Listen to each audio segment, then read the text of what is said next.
Salut à tous, bienvenue dans Gabon ma destination, l'émission qui nous permettra de découvrir ensemble les atouts touristiques et culturels de ce beau pays qu'est le Gabon. Je suis Ilmina et je vais me faire un plaisir de vous faire visiter les endroits les plus insolites. Et oui, le Gabon a plusieurs sites exceptionnels dans le parc Pongara, situé à quelques minutes seulement de Libreville. Je vais me diriger vers François, notre guide touristique, plus apte à nous en parler, mais avant, générique.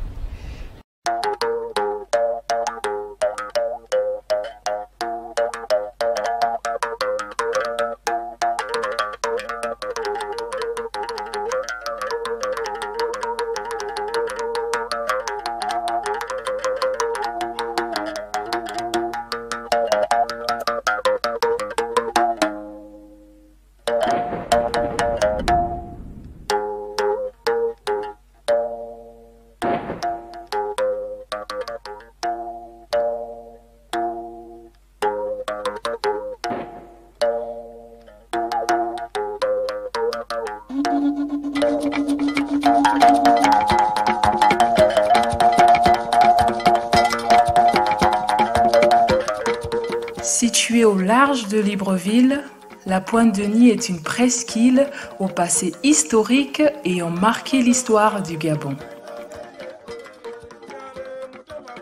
En effet, c'est ici que le 9 février 1839 fut signé le premier acte diplomatique entre l'Occident et ce bout de terre qui deviendra beaucoup plus tard le Gabon. Le traité fut établi entre le lieutenant de vaisseau Édouard Boué-Wilomez et Antchoué Koé Rapochombo, dit le roi Denis, dont tire le nom de la presqu'île.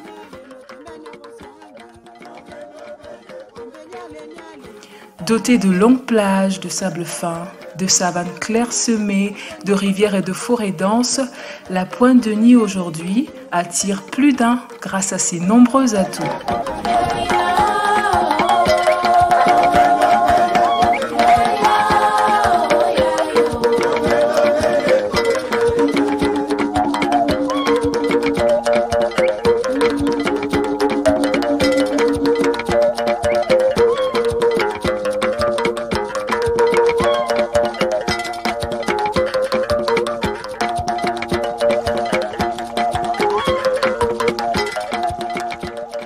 En 2002, la région s'est vue dotée d'un parc national afin de préserver les différentes espèces animales et terrestres, aquatiques également, ainsi que la flore qui compose l'écosystème de cette région. Nous sommes de retour et je suis en compagnie de François, notre guide touristique. Bonjour François. Bonjour Noël. J'aimerais savoir où est-ce qu'on est précisément. Est-ce qu'on est à la Pongara ou est-ce qu'on est à la Pointe-Denis? On est au même endroit. C'est qu'avant 2002, l'endroit, la région, sinon était plus connue sous l'appellation de la Pointe-Denis. Oui. Et la Pointe-Denis en elle-même est composée de plusieurs pointes. Donc on va dire en gros il y a 4 pointes. D'accord? On a la pointe Gombe, la pointe Huigombe, la pointe Ponga et la pointe Denis. D'accord? Mais ça s'appelait Pointe-Denis tout simplement parce que c'était le territoire du roi Denis qui est prédominant sur l'ensemble du territoire. Maintenant, en 2002, avec la création du réseau des 13 parcs nationaux, la dénomination de la région a changé. Donc, ça englobe tout le Como Océan. D'accord? C'est ce qui s'appelle désormais le parc national de Pongara. Sinon, on est au même endroit. D'accord, il y a un beau soleil, moi j'ai hâte de découvrir. Et ce que j'aimerais savoir déjà, c'est quelle est la particularité en fait de ce lieu? Bien, au départ, c'était juste un site balnéaire. Donc les gens partaient de Libreville pour venir à la Pointe-Denis, profiter de ces belles plages, n'est-ce pas? Mais en 2002, avec la création du réseau des 13 parcs nationaux, l'attraction a changé. Donc il y a plusieurs attraits, il y a plusieurs infrastructures d'accueil. En gros, on va compter 4 à 5 infrastructures. Oui. Il y a des merveilles naturelles, il y a la forêt, il y a des mangroves, il y a des belles plages, il y a la faune, grande, petite, il y a également des plages de pont. C'est ce qui constitue la particularité, n'est-ce pas, du parc national de Pongara.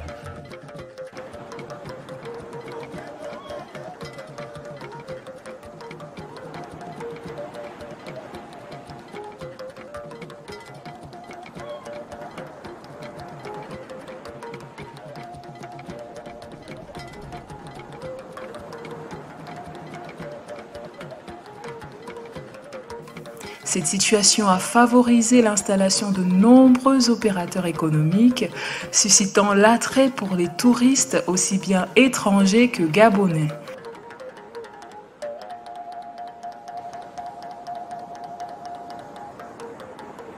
Alors on a pas mal d'activités. L'activité principale est la ponte des tortues luttes, mais c'est sur une courte durée, donc de octobre à février. Mais à part cela, nous sommes dans le parc de Pongara. Donc généralement nous organisons des balades en voiture avec nos clients pour voir les animaux. Donc dans le parc, il y a tout ce qui est buffle, éléphant, tout ça. Après, voilà, je précise, il n'y a rien qui est garanti là-dedans. Voilà.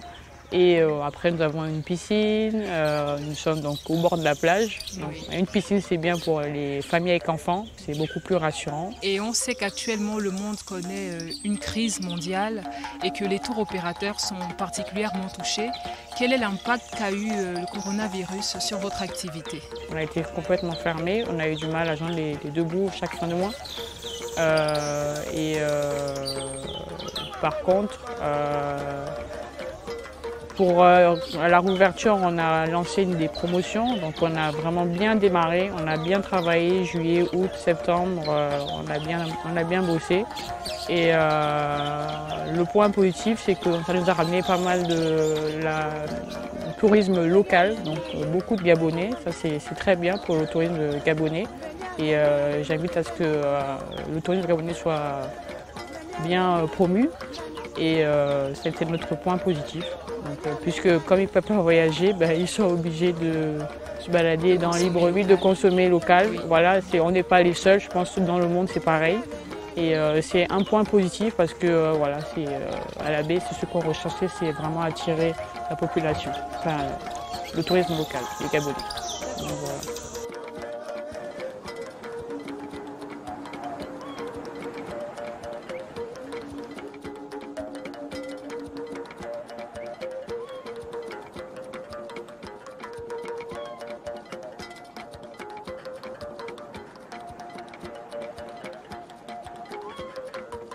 J'ai fait une petite passation là pour aider les gens, surtout ceux qui n'ont pas les moyens. Ça, j'ai commencé avec 3 chambres, et un peu. Jusqu'à maintenant, ça est arrivé à 7 chambres. Bon, j'ai commencé ça depuis 2011 à 2012 que j'ai eu l'idée là.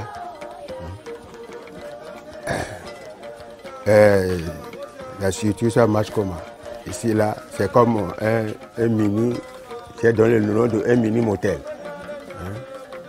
Et les gens qui viennent, eux-mêmes, qui amènent la nourriture.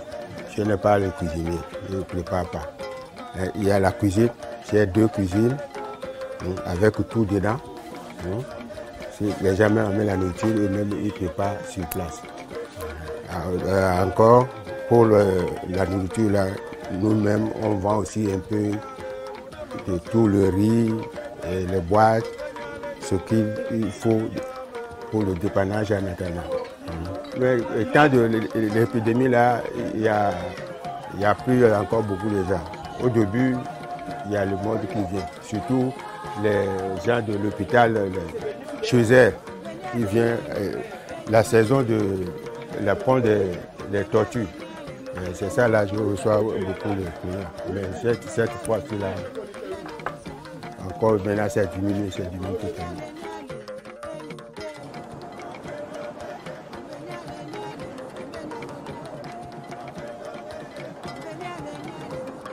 L'accueil est cordial, agrémenté de petits cadeaux en guise de bienvenue.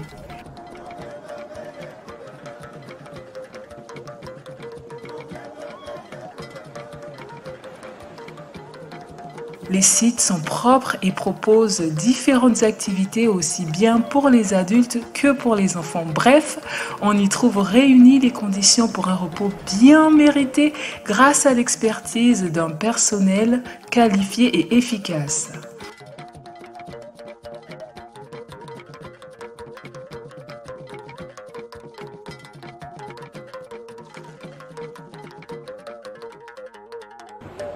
a des chambres excellentes où les gens peuvent bien se reposer chez nous. On a la mer, comme vous le voyez, belle mer, et on a aussi le côté calme qui fait le plaisir du client, qui est la rivière. Je peux rajouter un point fort, moi, que j'ai remarqué. Bien sûr. La chaleur du personnel. Franchement, ils sont accueillants, ils sont souriants. Et oui, franchement, ça fait plaisir. Pour ça, merci beaucoup. Tous nos clients, d'ailleurs, ils nous parlent souvent de nos employés. Ils sont toujours au top, ils sont toujours efficaces pour servir toute notre clientèle.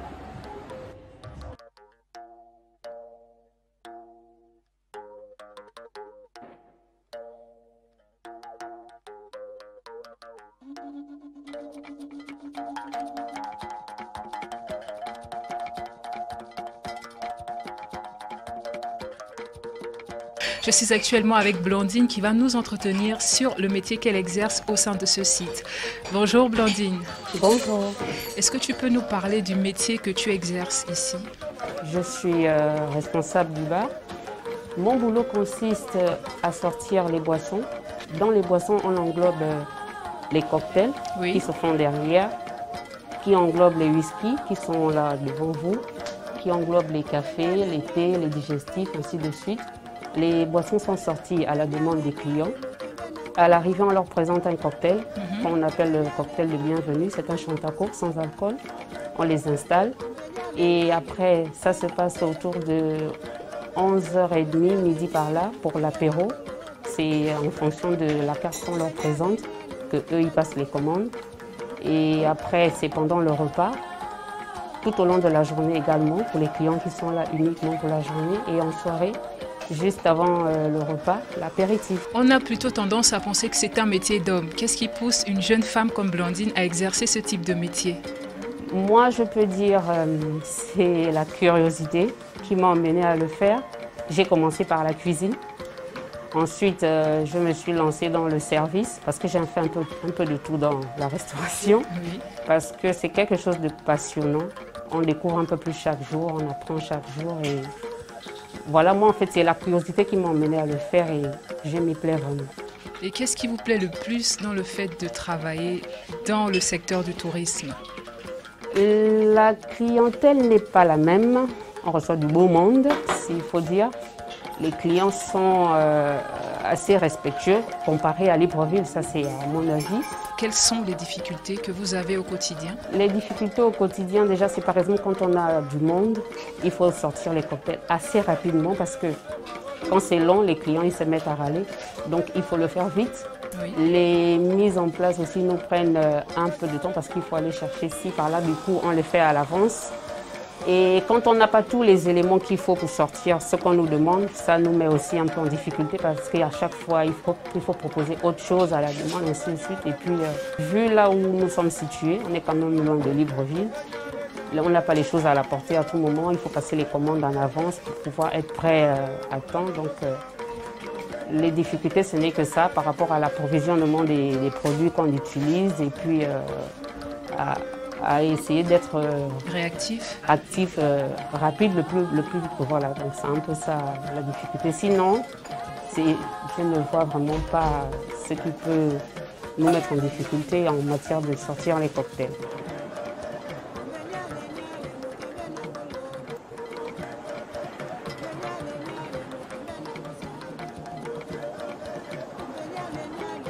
Ainsi, la pêche, les randonnées en forêt, l'observation des tortues marines, les balades en canoë sur la rivière ou la baignade dans ces eaux limpides couleur azur sont autant d'activités qui peuvent être exercées lors d'un séjour dans ce petit coin de paradis, tout ceci sous la supervision d'un guide expérimenté. Je suis aux côtés de Monsieur Brice qui va un peu nous débriefer sur ce qu'il fait au quotidien sur ce site touristique. Bonjour Brice. Bonjour. Comment vous allez? Très bien, j'espère que vous aussi. Ça va, merci. J'aimerais déjà savoir quel est le métier que vous exercez ici? Alors, je suis à la Maringa en tant que guide touristique. Mais à mesure du temps et surtout de mes compétences, le responsable de la structure m'a désigné comme responsable de tout ce qui est salle et autre activité. Voilà. Donc je suis un peu comme le superviseur au quotidien. Je le seconde. Ok. L'autre question qui me vient, c'est quelles sont les tâches que vous effectuez au quotidien? Qu'est-ce qu'un guide effectue au sein de son établissement? Alors, le guide au sein d'une structure hôtelière a la charge de mettre en place, concevoir les produits touristiques en fonction des valeurs, donc toutes ces valeurs culturelles et naturelles qui sont dans le site qu'il exploite. Oui. Et ici, principalement, c'est bien sûr l'ornithologie, c'est-à-dire l'observation des oiseaux. D'accord. Il y a les tortues marines, qu'on observe la vision nocturne des tortues marines, surtout la ponte, parce qu'il faut dire que nous avons le privilège d'être à Pongara, qui est le deuxième site de ponte de tortues marines au Gabon, et où il y a 4 espèces de tortues marines qui viennent chaque année pour déposer les œufs dans le sable, et je pense en l'occurrence à la tortue lutte, Oui. tortue verte, tortue olivâtre et la tortue imbriquée. Mais en plus de ces 2 produits qui sont phares, on a aussi la possibilité de faire des visites dans les mangroves et voir tout ce qui va avec, c'est-à-dire les huîtres et les différentes variétés. Aller dans la forêt également pour observer les éléphants et toutes les espèces qui peuvent se trouver comme les chimpanzés et autres. Voilà, c'est un peu ça les principales tâches d'un guide touristique. Bien, merci beaucoup Monsieur Brice d'avoir répondu à nos questions. Merci également à vous de nous avoir rendu visite et de continuer à promouvoir la destination touristique qui est le Gabon. Au plaisir. J'espère que vous êtes au taquet parce que la découverte se poursuit tout de suite. Allez. Moi, c'est François Boussamba. Je servirai de guide pendant votre excursion. D'accord. Mais au préalable, il y a des consignes, d'accord? Parce qu'il y a une ligne de conduite à tenir. On est dans un parc, la première chose qu'il faudrait savoir, c'est qu'on est dans un parc national, d'accord? Et un parc national est régi par des règles, d'accord? Premièrement, on ne doit rien introduire d'étrangers, donc on ne doit pas amener les déchets à l'intérieur du parc, d'accord? On ne doit rien prélever dans le parc, d'accord? On ne doit commettre aucun acte contraire au règlement du parc. Donc, le programme va être le suivant. On va longer la plage, parce que ici c'est d'abord une plage de ponte pour les tortues marines. Ensuite, on va découvrir les savanes. Après les savanes, on va passer entre les galeries forestières.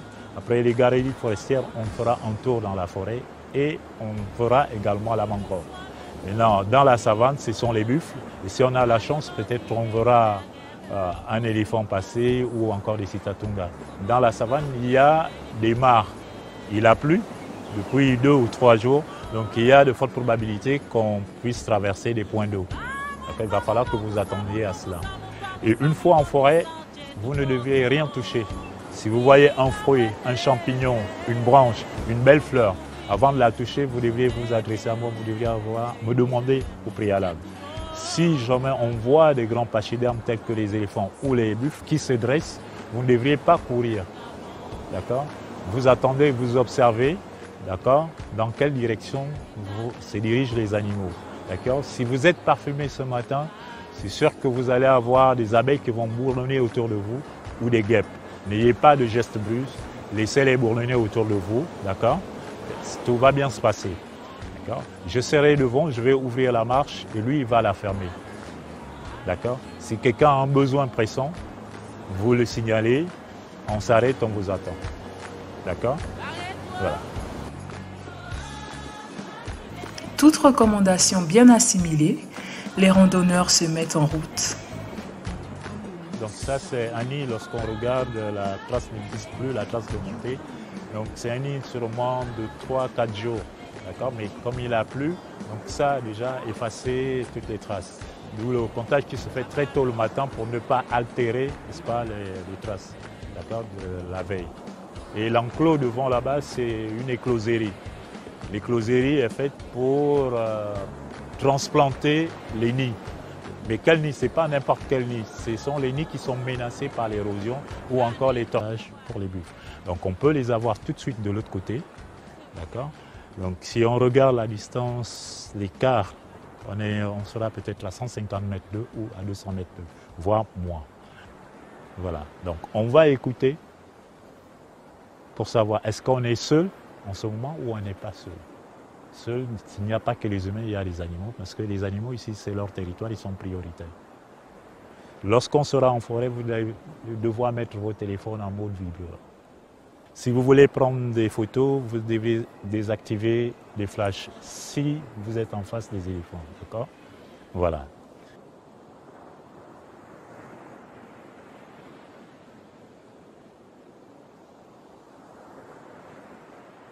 Des savanes à perte de vue, des étangs, des îlots de forêt, une faune et une flore des plus diverses.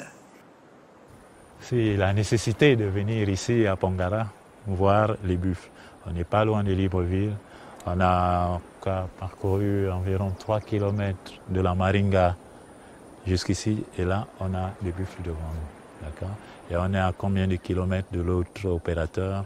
On n'est pas trop loin également, on va dire. On est pratiquement à la même distance. Donc on a 3 km de l'autre structure, mais également à une autre. Et de temps en temps, on peut voir les éléphants ou les sitatunga.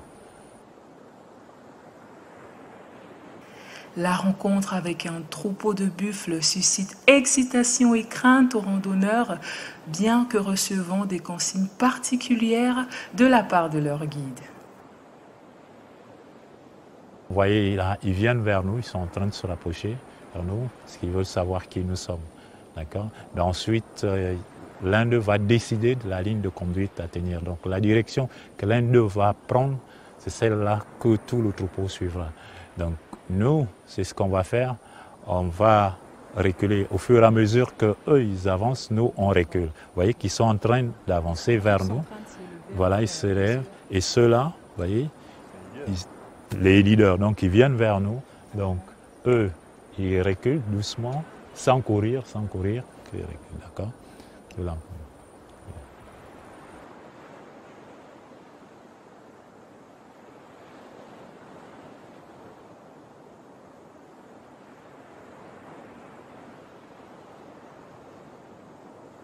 Donc, on a fini avec la savane. Dans la savane, on a vu des buffles. Alors, on n'a pas vu d'éléphants. On ne sait jamais, on va croiser toujours les doigts parce que la journée n'est pas encore terminée. Mais là, on va aller découvrir la mangrove. C'est un écosystème. La forêt, la mangrove, ce ne sont pas les arbres. Ces arbres-là, on ne les appelle pas mangroves. Mais c'est cette forêt-là qu'on appelle mangrove. D'accord? Donc, ça, c'est une mangrove. On voit sur ma gauche, c'est la mangrove. C'est une forêt. Maintenant, les arbres qui constituent cette forêt, on les appelle les palétuviers.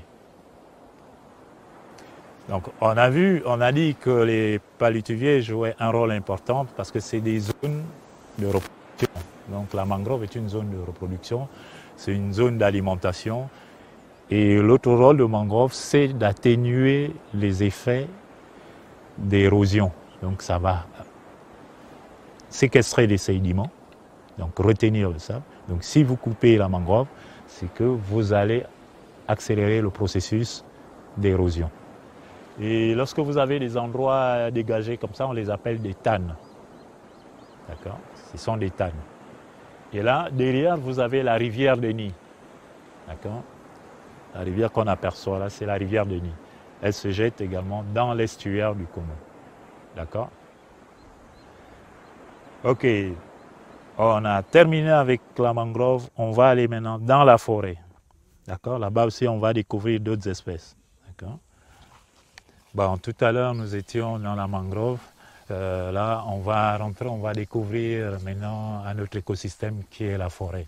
Donc, c'est une forêt au sein de laquelle on a des ébènes, des okoumés, mais également du kevazingo. D'accord? Et là, on va faire très attention parce que tout à l'heure, la savane, on voyait à plus de 100 mètres, mais là, la visibilité va être réduite. La plongée sous la canopée impose le respect. Son silence, brisé par les explications de François, est accompagné par le chant des oiseaux et autres insectes, véritables habitants de ces lieux.